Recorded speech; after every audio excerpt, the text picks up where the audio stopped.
নমস্কাৰ, কেকেছ ব্লগ সাপোৰ্টগ্ৰাম। এই ভিডিঅ'টোত মই আলোচনা কৰিম সপ্তম শ্ৰেণীৰ আটাইকেইটা বিষয়ৰ MCQ প্ৰশ্ন উত্তৰ সম্পৰ্কে। শংকৰদেৱ শিশু বিদ্যা নিকেতনৰ বছৰেকীয়া পৰীক্ষাৰ বাবে প্ৰয়োজনীয় MCQ ইতিমধ্যে সপ্তম শ্ৰেণীত তৈয়াৰ কৰা হৈছে, বেলেগ শ্ৰেণীৰো অতি শীঘ্ৰে তৈয়াৰ কৰা হ'ব। সপ্তম শ্ৰেণীৰ সমাজ যিটো বিষয়, সমাজ বিষয়ৰ এই ফাইলটোত আছে অতিৰিক্ত প্ৰশ্ন উত্তৰ আৰু MCQ। এইটো ফাইলত মুঠ 56 পৃষ্ঠা আছে। বছৰেকীয়া পৰীক্ষাৰ বাবে প্ৰয়োজনীয় সমাজৰ অধ্যায় 6, 7, 8, 9, 12, 14, 18, 20, 22 আৰু 23 নং অধ্যায়ৰ অতিৰিক্ত প্ৰশ্ন উত্তৰ, ছুটি যিবিলাক চমু প্ৰশ্ন উত্তৰ লগতে MCQ ইয়াতে দিয়া হৈছে। মই কেৱল MCQ পৰা কিছুমান MCQহে মই ইয়াতে আলোচনা কৰিম ভিডিঅ'টোত, নহ'লে ভিডিঅ'টো যথেষ্ট দীঘলীয়া হ'ব। তাৰ বাহিৰে আপোনালোকে যদি ফাইলটো ক্ৰয় কৰিব বিচাৰে তেন্তে হোৱাটছএপত মোৰ সৈতে যোগাযোগ কৰিব পাৰিব। সবিশেষ মই অলপ পিছত কৈ আছোঁ। প্ৰথমে মই সমাজ বিষয়টো লৈছোঁ। সমাজৰ 6 নং অধ্যায় অসমৰ সম্পদ, এই অধ্যায়টোৰ পৰা 16টা চমু প্ৰশ্ন উত্তৰ ৰখা হৈছে, লগতে MCQ আছে। ডিব্ৰুগড় এছিয়া মহাদেশৰ প্ৰথমটো তেল শোধনাগাৰ স্থাপন কৰা হৈছিল 1901 চনত। অসমৰ প্ৰধান নদী দুখন, ব্ৰহ্মপুত্ৰ আৰু বৰাক। অসমৰ মাটিকালিৰ প্ৰায় 27,673 বৰ্গ কিলোমিটাৰ অঞ্চল বনভূমি আগুৰা। সপ্তম অধ্যায়ত 15টা অতিৰিক্ত প্ৰশ্ন উত্তৰ ৰখা হৈছে, লগতে MCQ আছে। সমাজৰ আটাইতকৈ সৰু গোটটো হ'ল পৰিয়াল। বৰ্ণাশ্ৰমক 4টা ভাগত ভাগ কৰা হয়। অসমৰ প্ৰধান খাদ্য ভাত। ধৰ্মশাস্ত্ৰত 8 প্ৰকাৰ বিবাহৰ কথা উল্লেখ আছে। 8 নং অধ্যায়ত যিবিলাক নদীৰ নাম আছে উত্তৰ পূৰ্বাঞ্চলত থকা, লগতে পাহাৰৰ নাম, প্ৰধান পাহাৰ, প্ৰধান শৃংগ, প্ৰধান নদী, উপনদী, এইবিলাক তোমালোকে মুখস্থ কৰিবা। লগতে MCQ দিয়া হৈছে মেঘালয় এখন মালভূমি। শৰতৰ শেষত আঘোণ মাহৰ আৰম্ভণিৰ পৰা পুহ মাহৰ শেষলৈকে হেমন্তকাল। মাঘ আৰু ফাগুনৰ সময়ছোৱা শীতকাল বুলি কোৱা হয়। অসমৰ ৰাজধানী দিছপুৰ। তেনেকৈ আটাইবিলাক ৰাজধানী তোমালোকে পঢ়ি ল'বা আৰু অসমৰ জনসংখ্যাও পঢ়িবা। 9 নং অধ্যায়ত আছে ভাৰতৰ জলবায়ু। ইয়াতে চমু প্ৰশ্ন উত্তৰ দিয়া হৈছে 18টা, লগতে MCQ আছে। ভাৰতৰ দক্ষিণত থকা মহাসাগৰখন হ'ল ভাৰত মহাসাগৰ। ইয়াৰ লগতে আপোনালোকক জনাওঁ যে আপোনালোকে আটাইকেইখন PDF ফাইল যদি ক্ৰয় কৰিব বিচাৰে তেন্তে কৰিব পাৰিব, আৰু যদি এখনকৈ ক্ৰয় কৰিব বিচাৰে তথাপিও পাৰিব। সমাজ PDF ফাইলটোৰ মূল্য 25 টকা, বিজ্ঞান 20 টকা, ইংৰাজী 15 টকা আৰু গণিত 15 টকা। আৰু যদি একেলগে ক্ৰয় কৰে তেন্তে কিছু ৰেহাই মূল্য দিয়া হ'ব। আপোনালোকে হোৱাটছএপত যোগাযোগ কৰিব পাৰিব।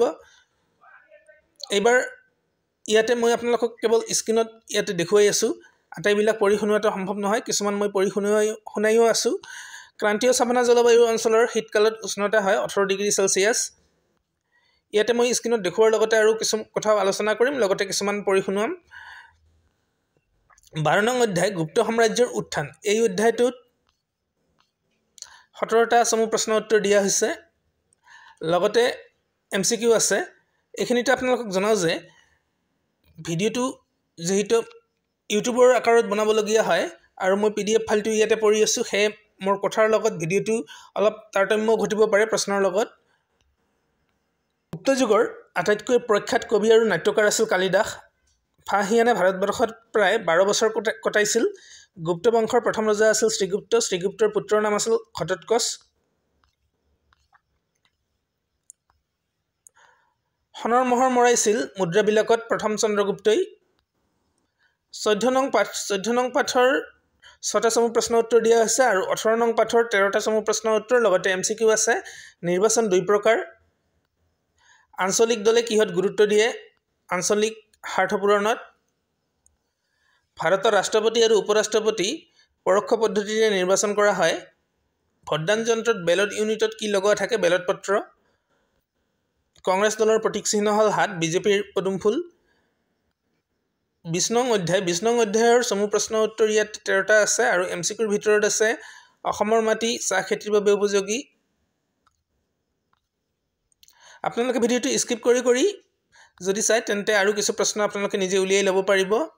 আৰু ভিডিঅ'টো যেতিয়া আপোনালোকে চাব তেতিয়া ভিডিঅ'ৰ যিটো কোৱালিটিটো বঢ়াই ল'লে পৃষ্ঠাবিলাক আপোনালোকে ভালদৰে পঢ়িব পাৰিব, অন্যথাই ভালদৰে পঢ়িব নোৱাৰিব। বহু সময়ত তেনেকুৱা মেছেজ আহে যে পঢ়িব পৰা নাযায়।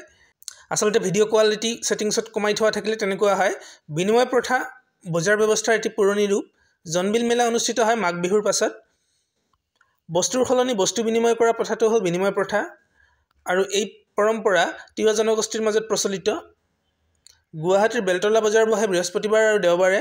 ই বজাৰক অনলাইন বজাৰ বুলিও কোৱা হয়। দৈনিক বজাৰসমূহ হ'ল স্থায়ী বজাৰ। 23 নং অধ্যায় পৰিকল্পনা, বাজেট আৰু উন্নয়ন। এই পাঠটোৰ পৰা 11টা চমু প্ৰশ্ন উত্তৰ দিয়া হৈছে, লগতে MCQ আছে। বাজেট শব্দৰ উৎস হ'ল ফৰাচী ভাষা। ডিগবৈ তেল শোধনাগাৰ 1901 চনত স্থাপিত কৰা হৈছিল আৰু এইটোৱে হ'ল পৃথিৱীৰ সবাতোকৈ পুৰণি কাৰ্যক্ষম তেল শোধনাগাৰ। আমাৰ দেশৰ পৰিকল্পনা আয়োগৰ অধ্যক্ষ হ'ল প্ৰধানমন্ত্ৰী। আয় বৃদ্ধি হ'লে সঞ্চয় বাঢ়ে আৰু সঞ্চয় বৃদ্ধি হ'লে বিনিয়োগ বৃদ্ধি হয়। ব্যক্তিৰ ক্ষেত্ৰত মাহিলী বাজেটৰ গুৰুত্ব বেছি। এইবাৰ মই বিজ্ঞানৰ যিটো ফাইল সেই ফাইলটো অপেন কৰি আপোনালোকক দেখুৱাম। বছৰেকীয়া পৰীক্ষাৰ বাবে প্ৰয়োজনীয় বিজ্ঞানৰ MCQ যিটো ফাইল বনোৱা হৈছে, ইয়াতে 94 পেজ আছে, 94 পৃষ্ঠা।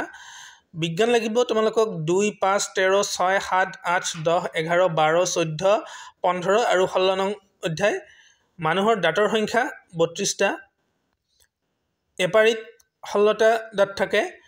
মানুহৰ খাদ্যৰ মূল উপাদান 6টা। এনেকৈ বহুত প্ৰশ্ন উত্তৰ আছে। ক্ষুদ্ৰান্তৰ পিছত 1.5 মিটাৰ দৈৰ্ঘ্যৰ ক্ষুদ্ৰান্তলৈ বহল নলীডালক বৃহদান্ত বুলি কোৱা হয়। মানুহৰ পাচনতন্ত্ৰ পৌষ্টিক নলী আৰু পাচক গ্ৰন্থিৰে গঠিত। মানুহৰ দেহত থকা আটাইতকৈ ডাঙৰ গ্ৰন্থিটো হ'ল যকৃত। অতিৰিক্ত গ্লুক'জসমূহ যকৃতত গ্লাইকোজেনৰ ৰূপত সঞ্চিত হৈ থাকে।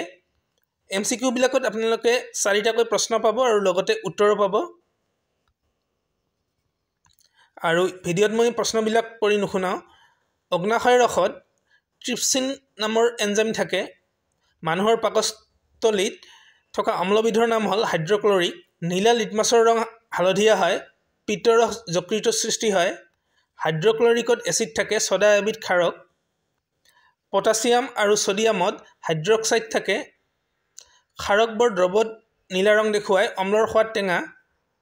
নেমুৰ ৰস, কমলাৰ ৰস, দৈ আদিৰ সোৱাদ টেঙা। এইবোৰত অম্ল থাকে। ইংৰাজীত অম্লক এচিড বুলি কোৱা হয়।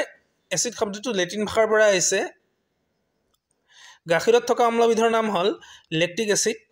আমাৰ চাৰিওফালে ৰাসায়নিক পৰিৱৰ্তন ঘটি থাকে। লৰ সঁজুলিৰ ওপৰত 10টাৰ প্ৰলেপ দিয়াক 10টা লেপন বুলি কোৱা হয়। ৰন্ধন গেছ জ্বলালে তাপ আৰু পোহৰ সৃষ্টি হয়। ৰন্ধন গেছ জ্বলালে কাৰ্বন ডাই অক্সাইড গেছ উৎপন্ন হয়। অম্ল আৰু ক্ষাৰকে সধৰ্ম বিনাশ কৰে। ৰাসায়নিক বিক্ৰিয়াৰ ফলত চূণপানী ঘোলা হয়। গ্ৰীষ্মকালৰ উষ্ণতা হয় 40 ডিগ্ৰী চেলছিয়াছ। বৃষ্টিমান যন্ত্ৰৰ দ্বাৰা বৰষুণৰ পৰিমাণ জোখা হয়। মেৰু অঞ্চল বৰফেৰে গঠিত হয়। দক্ষিণ মেৰুৰ ওচৰত থকা বিখ্যাত দেশখনৰ নাম হ'ল ৰাছিয়া। বতৰৰ পৰিৱৰ্তন হয় সূৰ্যৰ বাবে। পৃথিৱীৰ জৈৱ সম্প্ৰদায়ৰ বিস্তৃতি জলবায়ুৱে নিৰ্ধাৰণ কৰে। মেৰু অঞ্চলত 6 মাহলৈকে সূৰ্য অস্ত নাযায়। বগা ভালুকৰ দৰে পেংগুইনেও সাঁতুৰিব পাৰে। মাটি হ'ল আশ্ৰয়স্থল। ডাঙৰ আৰু মিহি কণিকাৰ পৰিমাণ সমান থকা মাটিক দমজা মাটি বুলি কোৱা হয়। মাটিৰ প্ৰতিটো ভাগ তোমালোকে পঢ়ি ল'বা কাক কি মাটি বুলি কোৱা হয়। আলতীয়া মাটিত বায়ু কম পৰিমাণে থাকে।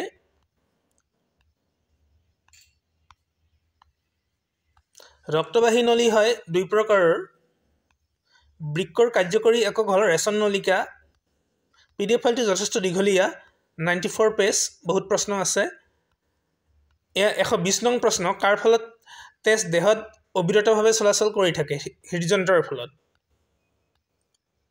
সূৰ্যৰ পোহৰত খাদ্য প্ৰস্তুত কেতিয়া হয়? পানী গৈ পাত পোৱাৰ লগে লগে। 130 নং প্ৰশ্ন। গছৰ ডাল এটা ৰঙীন পানীত থৈ দিলে কোনটো অংশ ৰঙীন হয়? জাইলেম। 132 নং প্ৰশ্ন। কাৰ দ্বাৰা উদ্ভিদে পানী আৰু খনিজ লৱণ শোষণ কৰে? শিপাৰ দ্বাৰা। 136 নং প্ৰশ্ন। আহাৰৰ পৰা আমি কি পাওঁ? শক্তি পাওঁ। কি নলিকাৰে উদ্ভিদৰ পানী পৰিবহণ হয়? জাইলেম নলিকাৰে। প্ৰজনন 3 প্ৰকাৰৰ।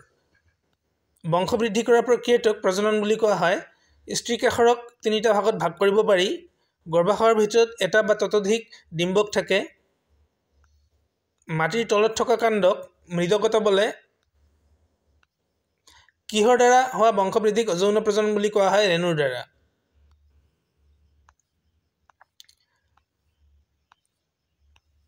160 নং প্ৰশ্ন। বীজৰ ভিতৰত ভ্ৰূণটো কি হৈ থাকে? সুৰক্ষিত হৈ থাকে।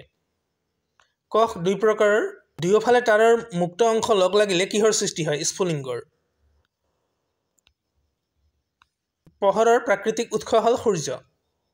লেন্স দুই প্ৰকাৰৰ প্ৰতিবিম্ব দুই প্ৰকাৰৰ প্ৰতিফলনৰ বিধি দুটা আকাশৰ ৰামধেনুৰ ৰং 7টা থাকে পোহৰে সৰল ৰেখাত গতি কৰে দীপ্তিহীন বস্তুৰ পৰা আমাৰ চকুৱে পৰোক্ষভাৱে পোহৰ পায় পৃথিৱীৰ সৰহ সংখ্যক বস্তুটোৱে হ'ল দীপ্তিহীন সূৰ্য এটা দীপ্তিমান পোহৰ এবিধ শক্তি 190 নং প্ৰশ্ন কিহৰ সহায়ত আমি চকুৰে দেখা পাওঁ পোহৰৰ সহায়ত কিহে মাটি খহনীয়াৰ পৰা ৰক্ষা কৰে অৰণ্যই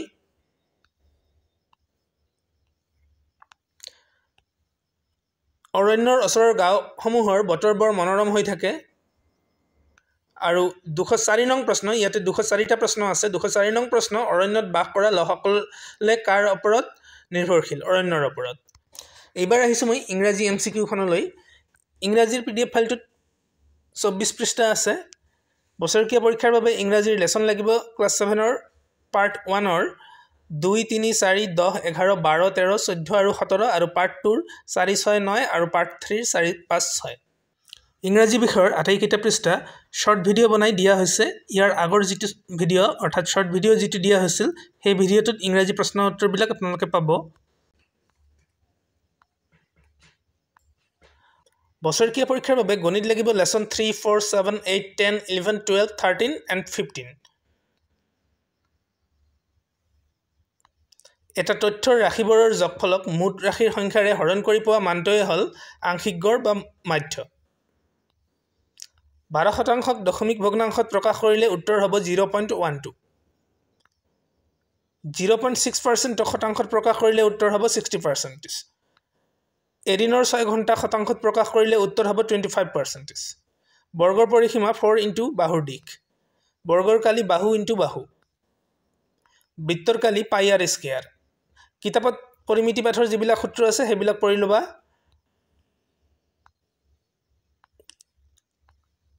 32 = 2 to the power 5 আয়ত এবিধ সমতলীয় বা দ্বিমাত্ৰিক চিত্ৰ বাকস ঘনক এবিধ গোটা আকৃতিৰ বা ত্ৰিমাত্ৰিক চিত্ৰ বৃত্তৰ তলৰ সংখ্যা এটা কাষৰ সংখ্যা এটা চুকৰ সংখ্যা নাই ত্ৰিভুজৰ তলৰ সংখ্যা এটা কাষৰ সংখ্যা 3টা চুকৰ সংখ্যা 3টা শংকুৰ তলৰ সংখ্যা 2টা কাষৰ সংখ্যা এটা আৰু চুকৰ সংখ্যা এটা গোলকৰ তলৰ সংখ্যা 1 কাষৰ সংখ্যা নাই চুকৰ সংখ্যা নাই অৰ্ধগোলকৰ কাষৰ সংখ্যা এটা পোষ্টকাৰ্ডৰ তলৰ সংখ্যা 2টা চক পেন্সিলৰ তলৰ সংখ্যা 3টা ইয়াতে মুঠ 50টা প্ৰশ্ন উত্তৰ আছে দিক প্ৰস্থ আৰু উচ্চতাত থকা চিত্ৰবোৰ হল গোটা আকৃতিৰ বা ত্ৰিমাত্ৰিক চিত্ৰ